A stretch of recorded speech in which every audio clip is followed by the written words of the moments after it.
Asambleísta Fernando González.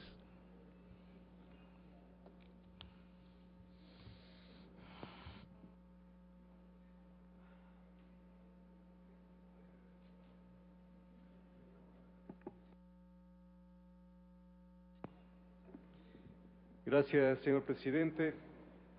Señores asambleístas, voy a empezar con una cita que no es tan larga, pero tampoco es tan corta, y que dice lo siguiente: es la más grande entre las personalidades que hoy hacen historia. A todos ellos los supera en la previsión de las cosas que están sucediendo. Él los supera no solo en genio e instinto político, también en saber, carácter y fuerza de voluntad. Jamás sale de él una palabra de falsedad o un sentimiento bajo de su boca. Él es la verdad en persona. Él tiene sexto sentido, o sea, el carisma de ver lo que para los ojos de otros seres humanos es invisible. Él es el milagro del país. Solo él es lo inexplicable, el secreto y el mito de nuestro pueblo. El gran revolucionario contra un mundo mentiroso y enemigo, contra un mundo de frases y de falsa apariencia. Avanza bajo los truenos de las batallas hacia la perfección de su obra histórica. Esto lo dijo Joseph Goebbels sobre Adolfo Hitler cuando se promulgó la famosa ley de escritores en 1933 en la Alemania nazi. Prohibido olvidar. Los ecuatorianos no queremos esto para nuestra patria. Es importante que todos los que amamos la libertad defendamos nuestros legítimos derechos, pensar y expresarnos libremente.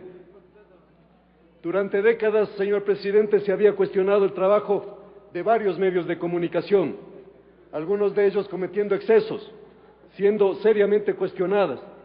Es que en la naturaleza humana hay de todo. En todas las actividades hay buenos y hay malos elementos. Se pedía un cambio de actitud y en la campaña del actual gobierno así se manifestó. Luego vemos que en asombro que llegado al poder toma varios medios de comunicación públicos e incautados de este gobierno y realiza un trabajo cuestionado y sesgado, solo que con su visión, es decir, desde la otra orilla. ¿Qué ejemplo dimos para el cambio que tanto se propuso en la inicial Revolución Ciudadana?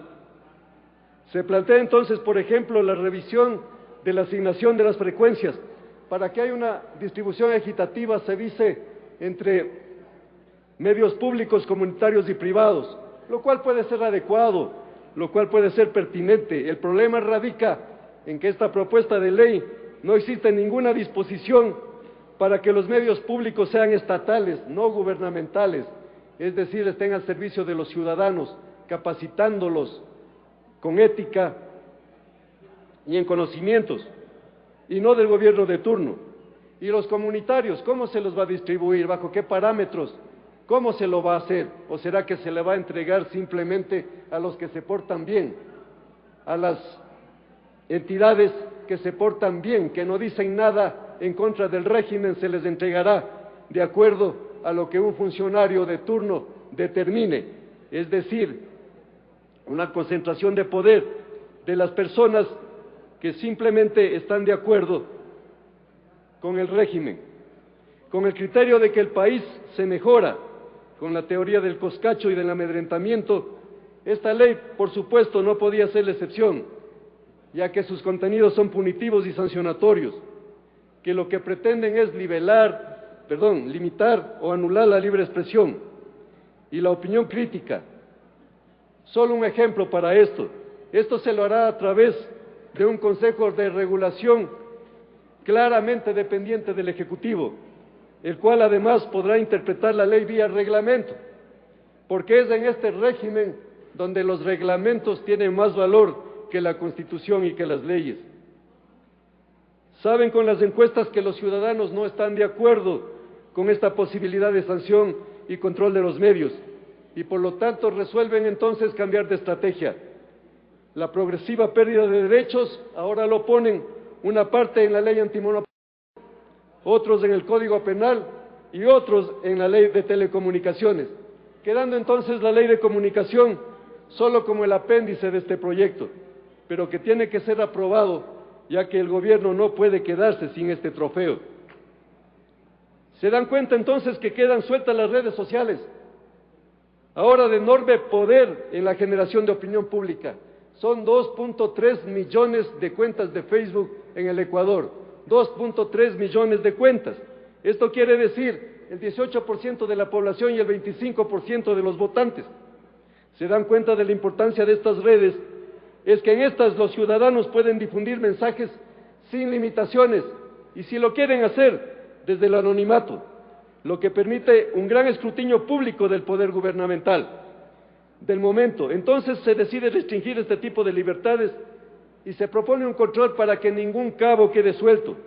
Se pretende, por ejemplo, responsabilizar a los medios por los comentarios de los lectores en sus páginas.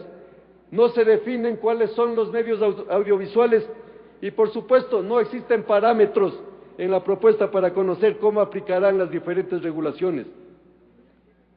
Si los asambleístas y la sociedad civil realizan importantes aportes, que estos puedan ser adicionados o considerados, queda libre albedrío del ponente.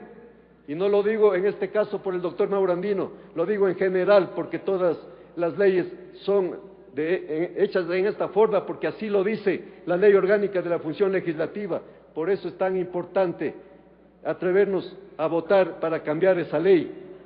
Pero queda libre albedrío del ponente y si algo se le escapa, que no le parezca al régimen, tenemos entonces el veto que transforma al Ejecutivo no en el colegislador, sino en el gran hermano, en el gran legislador, el único que puede irrestrictamente poner su voluntad bajo el pretexto de que luego de ganar las elecciones dice que ya no necesita de consenso ni consulta ciudadana y que los grupos de minoría prácticamente ya no tienen derechos ni pueden proponer nada.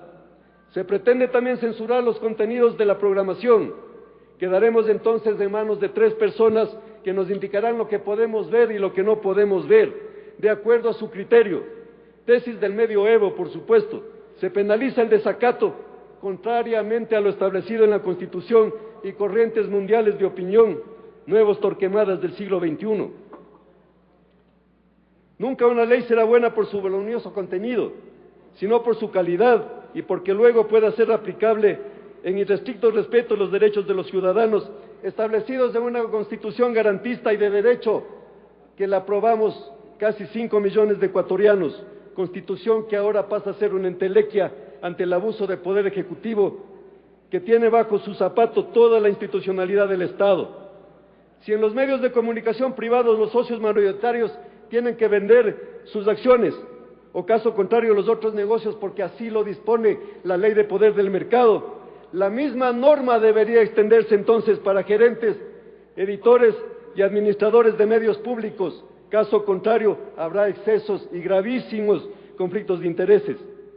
¿Cómo limitamos el exceso del monopolio de los medios públicos que tiene el gobierno? Los medios incautados son sobrevalorados, venden parte de las acciones y el resto lo ponen con precios exorbitantes. Claro, la idea es no venderlos, mantener la línea editorial que el gobierno crea pertinente dentro de un supuesto adoctrinamiento que los ecuatorianos no lo permitirán. Se quiere una ley de consenso, que se dé muestras de aquello. El país, caso contrario, se cansará de la arrogancia. Aprovecho esta tribuna, señor presidente, porque al señor presidente de la República en la última sabatina le escuché que decía que estaba molesto porque en una obra de Santo Domingo de los se había propuesto un valor de 30 millones, cuando él creía que debía ser unos 10 millones menos, porque el dinero de los ecuatorianos no está para despilfarrarlo. Señor presidente de la República, no le dan la información correcta ni completa. En Ambato, en la provincia de Tungurahua, se firmó el contrato del paso lateral.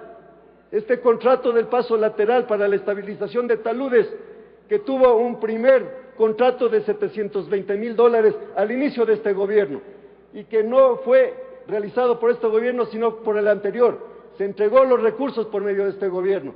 Luego se hizo, señores asambleístas, un estudio con el Ministerio de Obras Públicas, y vean ustedes que con el Ministerio en ese entonces, en el año 2007, se determinó señor presidente de la Le queda Asamblea. un minuto. Sí. Señor presidente de la Asamblea, que el valor para este contrato de estabilización de taludes en Ambato, en el paso lateral, en la provincia de Tungurahua, tenía un costo de $2.900.000. Y se firma, señor presidente de la Asamblea, señor presidente de la República, por un costo de $20 millones.